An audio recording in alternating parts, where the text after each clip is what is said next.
আসসালামু আলাইকুম viewers, welcome back to my channel Muktaz kitchen. আজকে আপনাদের সাথে শেয়ার করব এসোর চিকেনের দুর্দান্ত একটি রেসিপি। এসোর চিকেনটা সাধারণত আমরা আলাদাভাবে রান্না করি, আজকে এসোর চিকেন একসঙ্গে রান্না করব। আর যেহেতু এখন কচি এসোরের সিজন, তাই চিকেন এসোরটা একসঙ্গে রান্না করে দেখাবো। এটা খেতে কতটা সুস্বাদু লাগে, এর স্বাদ ভোলার নয়। আশা করছি আজকে আমার এই রেসিপিটিও আপনাদের কাছে ভালো লাগবে। যদি ভালো লাগে তাহলে অবশ্যই একটি লাইক দিয়ে দেখে নেবেন।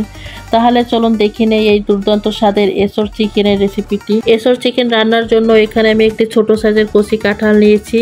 এসোর রান্নার জন্য কাঁঠালটা একটু কচি হলে খেতে ভালো হয়। এই এসোরটা আমি এখন কেটে নিব, তবে এসোর থেকে এখানে আমি অর্ধেক পরিমাণ নিব, সম্পূর্ণ আমি নিব না। এই তো আমি এসোরটা কেটে নিয়ে এসেছি, আর এভাবে আমি ডুমো ডুমো করে কেটে নিয়েছি। তবে এসবটা আমি একটু বড় সাইজ করে কেটেছি, কারণ যেহেতু এটা আমি চিকেন দিয়ে রান্না করব সেই জন্য। তবে এসবটা যখন আপনারা কাটবেন তখন হাতে সামান্য সরিষার তেল আর লেবুর রস দিয়ে নেবেন, তাহলে এসবের কষ্ট আপনাদের হাতে লাগবে না। এখানে আমি 1 কেজি চিকেন নিয়েছি, তবে চিকেনটা আমি হাড় মাংস সহ নিয়েছি।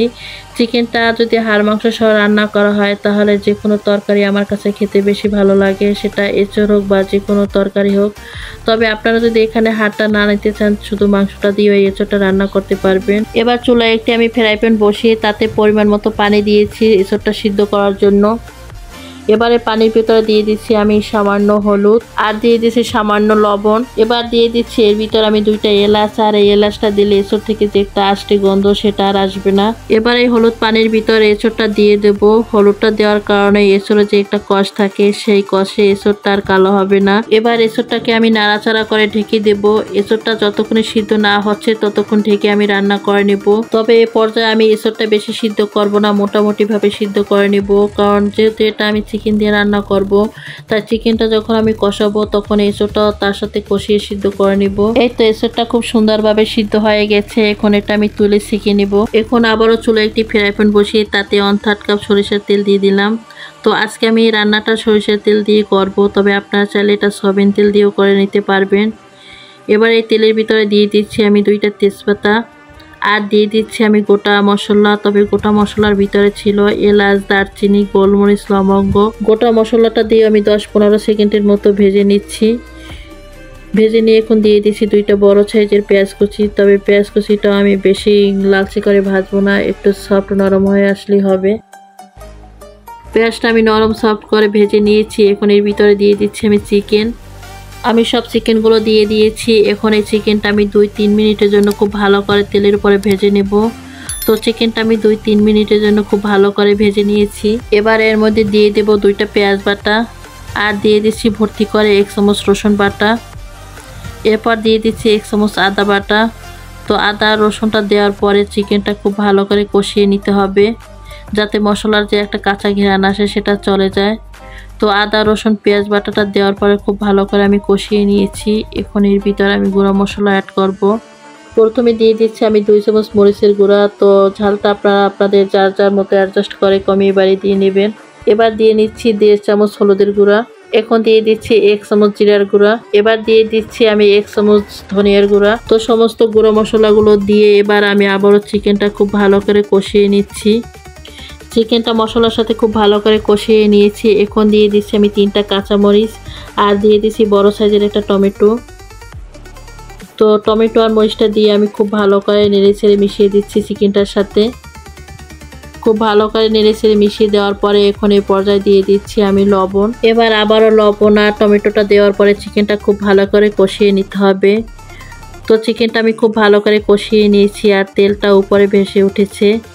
যে কোনো তরকারি বা মাংস ভালো করে কষিয়ে নিলে সেই তরকারি বা মাংসটা খেতে খুবই ভালো লাগে। এবারে চিকেনের ভিতরে দিয়ে দিচ্ছি আমি ভাপিয়ে রাখা এঁচড়টা। তো এঁচড়টা দেওয়ার পরে চিকেন আর এঁচড়টা আমি খুব ভালো করে কষিয়ে নিচ্ছি। তবে আজকে আমি এঁচড়ের ভিতরে কোনো আলু ব্যবহার করব না, তবে আপনারা চাইলে এখানে 2টো বা 1টা আলু ব্যবহার করতে পারেন, তাহলেও কিন্তু এটা খেতে খুব ভালো লাগবে। এঁচড়টা দিয়ে আমি খুব ভালো করে কষিয়ে নিয়েছি। এবার এর ভেতরে দিয়ে দিচ্ছি আমি 3 টেবিল চামচ টক দই। এবার দইটা দেওয়ার পরে এঁচড় চিকেনটা খুব ভালো করে কষিয়ে নেব। তো এঁচড় চিকেনটা খুব ভালো করে আমি কষিয়ে নিয়েছি। এবার দিয়ে দিচ্ছি আমি 2 কাপ পানি।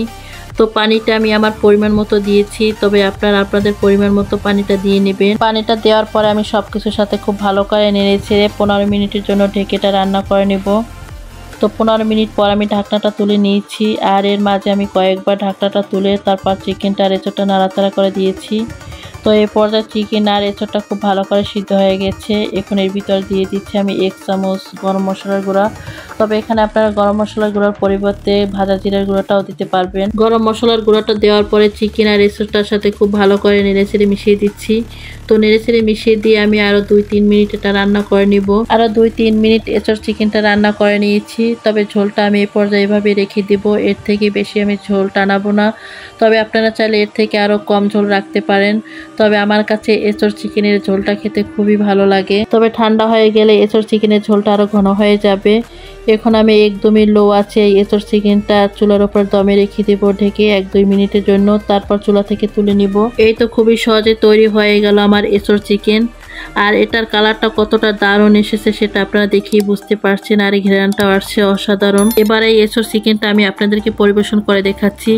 এই এঁচোড় চিকেনটা খেতে কিন্তু খুবই দারুণ হয়েছিল। এই এঁচোড়ের সিজনে একবার হলো এভাবে আপনারা ট্রাই করে খেয়ে দেখবেন, এটা খেতে কিন্তু খুবই দুর্দান্ত হয়। তো বন্ধুরা, আমার আজকের এই দুর্দান্ত স্বাদের এঁচোড় চিকেনটা আপনাদের কাছে কেমন লেগেছে সেটা অবশ্যই আমাকে কমেন্ট করে জানাবেন। আর আমার এই রেসিপিটির কোনো অংশ যদি আপনাদের কাছে এতটুকু ভালো লেগে থাকে তাহলে অবশ্যই লাইক শেয়ার করে দিবেন। আমার চ্যানেলটি যদি সাবস্ক্রাইব করা না থাকে অবশ্যই সাবস্ক্রাইব করে আমার পাশেই থেকে যাবেন। তো বন্ধুরা, আজকে এই পর্যন্তই। সবাই ভালো থাকবেন, সুস্থ থাকবেন, সবাই সবার জন্য দোয়া করবেন। আল্লাহ হাফেজ।